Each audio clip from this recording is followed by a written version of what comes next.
Padres must-win road trip has turned into a lost weekend, John. Now they're going into Toronto, then they go to Detroit, then they come home, but they play big boys when they get home, including first place Texas, Baltimore, which is on the brink of being in first place, and the Dodgers. Padres are just not playing well. It's not a complete team anymore. As the headline says, they are 10 games out of first place. They are now 7 back of the last wild card position, and the clock continues to tick. I guess the burning question is Bob Melvin in trouble as manager? I think there's huge questions about the handling, or is it the mishandling of the pitching staff? I'll give you a couple of prime examples, and I don't like to nitpick, but here you got Blake Snell just on a blazing hot stretch, and you pull him after 5 innings. Blake Snell, eyes open, and said, I wasn't toasted or roasted. Give me the ball. Let me go out another inning. You got Joe Musgrove. Musgrove has bbeen phenomenal, 7-0 in his last 9 starts, ERA of about 1.58. He goes 8 days between starts. And there's a huge question about when are you using Josh Hader? Why can't you use him back-to-back?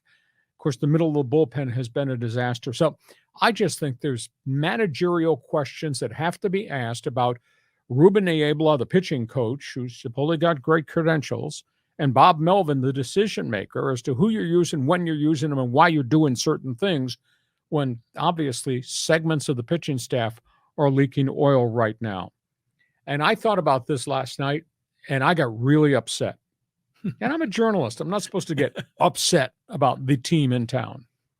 They're 0-9 in extra inning games, John. Yeah. 0-9 with a $253 million payroll. And they quote Fab 4 at the top of the batting order. Now, last I checked, when you go to the 10th or the 11th or the 12th inning, there's a ghost runner at second base. You mean with this batting order, which is potentially dangerous most every inning, with a runner out there that would be the go-ahead run, you can't win an extra inning game? That just blew my mind. I'm going to have to go back and do some research to figure out what their team batting order is in extra innings.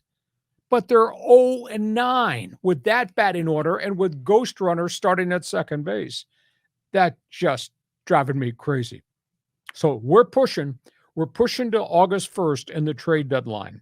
Do you keep the Fab Four together? Would you get tremendous value if you traded Juan Soto? Could you make a haul if you move Blake Snell? I mean, hell, if you're 12 games out of first place or 15 out of first place going to the trade deadline, do you keep it together or do you make changes?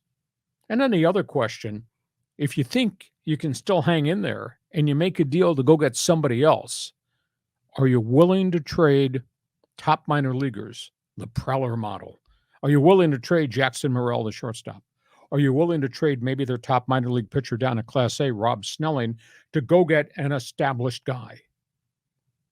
Looking for another bat? Now, please tell me, do you think Tommy Pham or Will Myers, both available, would make a difference trying to save your season? And do you really think getting Robert Suarez back and Luis Camposano back off the IL within this week is going to save your season? So, John, you tell me where they are. Is the manager in trouble?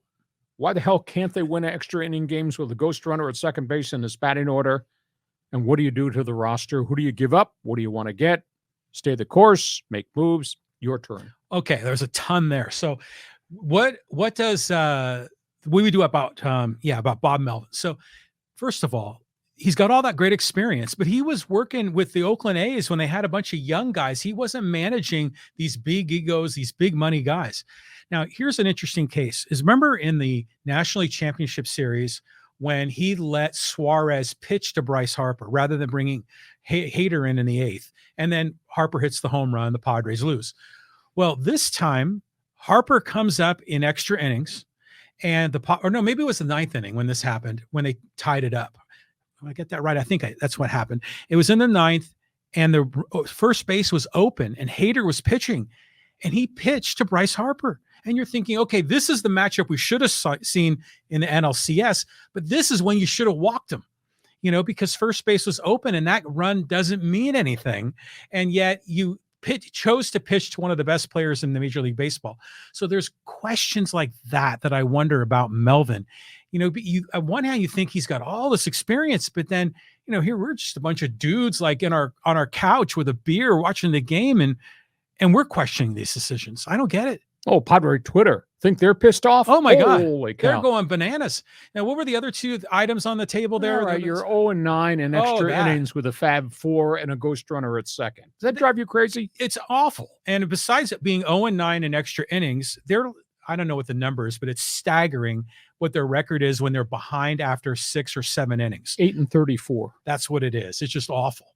So they have no will. They don't have this drive that we want to see, except for certain players like Tatis when he came through pinch hitting in the 8th. But what do you do with the roster?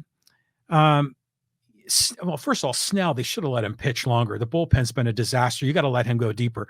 But Snell, I think, is a guy you can trade. I think Soto, you're probably not going to get back what you gave up when you gave him to Washington. 5 for 1. Yeah. But I think you've got to make some moves here because it's not working. And if they can essentially retool and kind of rebuild the farm system, you're going to keep your core guys, Machado, Tatis, Musgrove, Darvish. They're not going anywhere. But Snell, Hader, maybe Soto, those are guys you deal.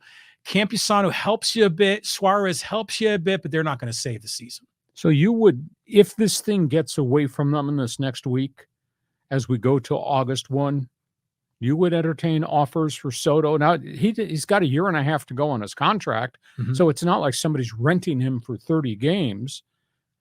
But do you think you could get a Mackenzie Gore type package back of 5 for 1? I think you could. I mean, maybe not a 5 for 1, but you'll get something back. See, the deal is with Soto is he hasn't signed an extension with the Padres. He's probably not. He's probably going to go into free agency. I mean, is Boris his agent? I mean, that's what always happens with Boris. And you look at Soto and you're saying, okay, this guy is legit. His OPS looks great. He walks a ton. The power is kind of comes and goes, and he cannot play defense. His defense in left field is terrible. So now I'm thinking maybe you move him and maybe we just kind of rethink this. Now, you move Hader? Oh, well, Hader is a free agent at the end of the year. But why don't you offer him a contract? We know he's locked down. But they haven't done that. Well, again, this is like Ohtani. Is the owner making a contract offer before the trade deadline? I don't know. I think Preller has Suarez penciled in as his closer of the future, and I think if they can get something back for Hader, they do it. But realistically, we keep hoping and praying they're going to turn the corner, and they never ever do. Oh, this is hard to accept. Oh, it's terrible. I've never seen anybody put out obscenities on Twitter like you did on Sunday night. Okay, we go from there.